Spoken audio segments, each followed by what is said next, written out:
On a day like today, millions of people fall lifeless to the ground at the same time without any apparent explanation, and although for many it is a mystery, little by little the truth will be revealed to them and only those who remain will have to live the apocalypse. This story begins with some lifelong friends, who just before the wedding of two of them, have fun while they remember all the moments they have lived together. Today Dan is marrying Skylar, and everyone joins them at the ceremony, where Tommy is the one who records and documents the entire wedding. Dan, today is your day, my friend. At the start of the dance, Jack, Allison's boyfriend, as in all weddings, pronounces words dedicated to the bride and groom. While Allison, Jack's girlfriend, sighs and doubts the love of her boyfriend because 7 years have passed and he still hasn't proposed to her. But in turn Tommy, another of her friends, is very interested in Allison, since she seems like a great woman. The party continues, and the curious Tommy records Skylar's parents in the elevator, and suddenly something strange and terrifying happens without any explanation, when at the moment when the lights go out, Skylar's parents collapse on top of Tommy, the who gets scared and leaves thinking that he has had a heart attack or something similar. But to his surprise, he sees that there are many people who also fell in seconds for no apparent reason. The party turns into total chaos. People can be heard running from one side to the other without sense and the terrifying screams in the dark. Their eyes, did you see their eyes? Disconcerted, Tommy starts running and meets Jack and Skylar and tells them what happened in the elevator. Skylar is stunned by the news, unable to believe that her parents are also dead. When suddenly a great earthquake occurs that scares everyone even more, and the people who stayed at the wedding had no choice but to go out into the street. At that moment another highly deafening noise is heard, which nobody knows where it comes from. Jack, in his despair, says that they have to go look for Allison, since with so much chaos they have not been able to find her. The terror continues as multiple explosions sound and fireballs begin to fall from the sky, destroying everything around them. Their panic seizes everyone, imagining that the end of the world has come. So they go looking for Allison, and while people comment that they are at war, Tommy thinks that there must be a scientific explanation for all this, evaluating the possibility of being an alien invasion. But Skylar claims to know that all this would happen, since her parents always talk to her about the kidnapping and what is written in the Bible. As expected, Jack finds so many theories ridiculous, despite the fact that Skylar affirms that it is not a coincidence that all the good guys have lost their lives and that the bad guys are still alive, since all that coincides with what is written in the Bible. Tommy tells Skylar that it can't be like that, since she's good and goes to church and yet she's alive, but Skylar ignores him and tells him that they need to find a safe place because everything is going to get worse. At that moment and out of nowhere, giant ice balls begin to fall, hitting everything in their path hard, so they take refuge in a building where there are many people who are also fleeing the chaos. The deafening noise continues to ring. Tommy, in the middle of the panic, meets a girl named Sam, and immediately Skylar, to prove that what he says is true, reads to all of them some fragments of the Bible which establishes that when the first one blew his trumpet, he began to fall from heaven, hail and fire. Everyone be quiet. At that moment Jack asks him not to continue and reminds him that they should go find Allison. Although Skylar does not want to leave the building, Sam and Tommy talk her out of it and go to look for Allison at the church, since Skylar knows her very well and knows that she takes refuge there whenever she is upset with Jack. She walks to the church and in the middle of the darkness it starts to rain. And as Skylar gets closer, fear and despair grows more and more so that she begins to ask God for forgiveness for not having accepted him in her heart. She, sensing what is going to happen, asks Dan not to let go of her. At that moment a chilling scream is heard, and suddenly Skylar is thrown into the air until she falls on the pavement. Then everyone rushes to take her inside the church where she is greeted by a pastor. At that moment, Jack finds Allison and notifies her that they all lost their lives. The pastor affirms that he is the rapture and it is in the New Testament of the Bible. Tommy laughs and mocks, but the pastor tells him that we are all shown the same evidence. The point is, what conclusion does each one reach? Vamos. But Tommy still hasn't come to any conclusion. Now it's Tommy's turn to say who he thinks attacked his friend. He says maybe it's the aliens, but the pastor laughs, saying they'll find out. Later, a woman gives birth in the church, but her baby is stillborn. But apparently the pastor already knew that this would happen, and given Tommy's doubts about why God takes the lives of all those people, the pastor clarifies that it was not like that he only took their souls leaving their earthly bodies here when he obtained the happiness of an eternal life.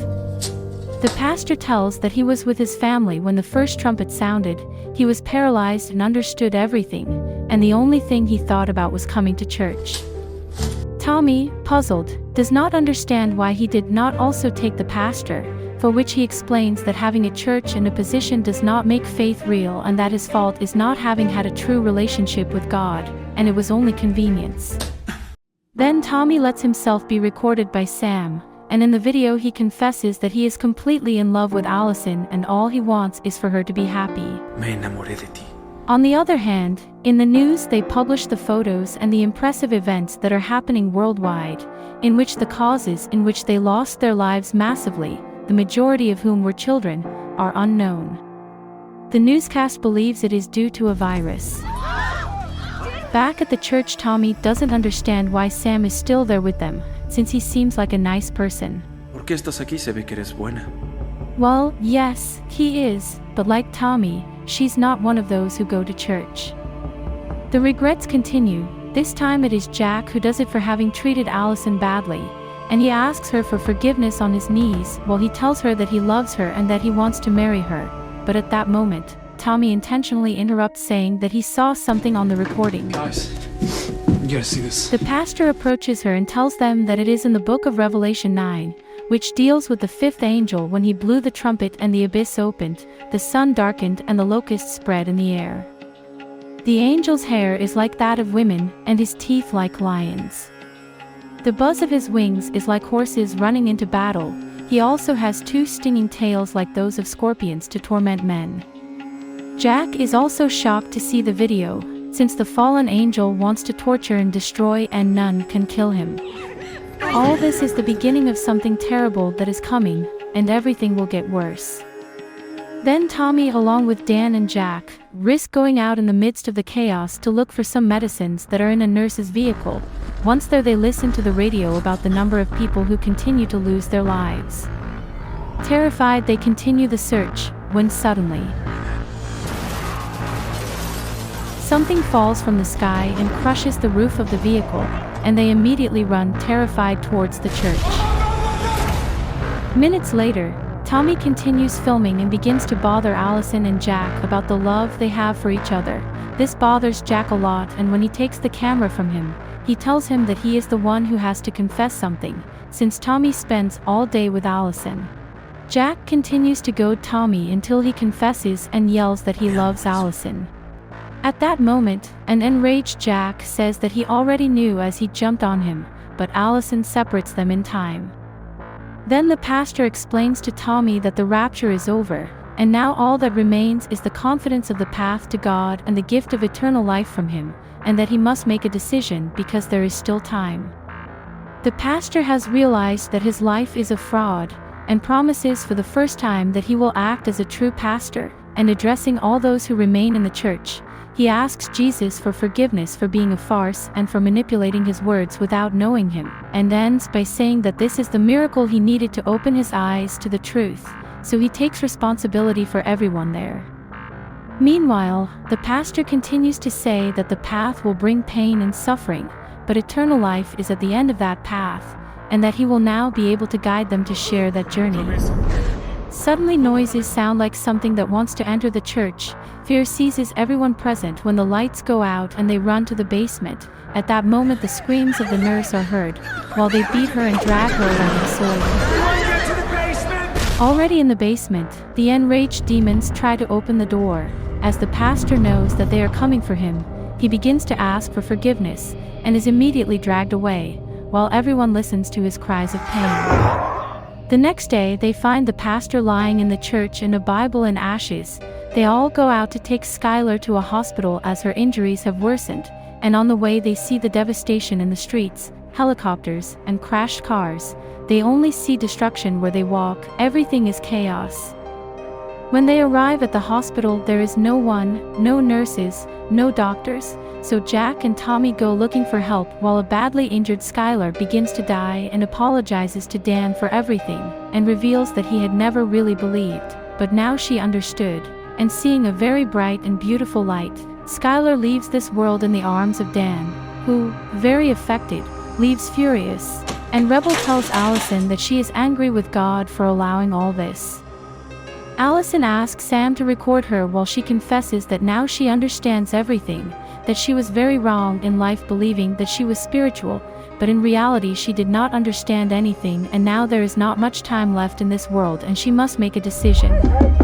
On the other hand, Dan gets angry and full of anger shouts blasphemies, but then he asks God for forgiveness and is pierced by a tentacle that appeared out of nowhere. Then when Jack and Tommy return, they find neither Allison nor Sam, but they do find Sam's cell phone and watch the video of Allison's last moments, and when they find her body, Sam breaks down crying and they quickly continue on their way.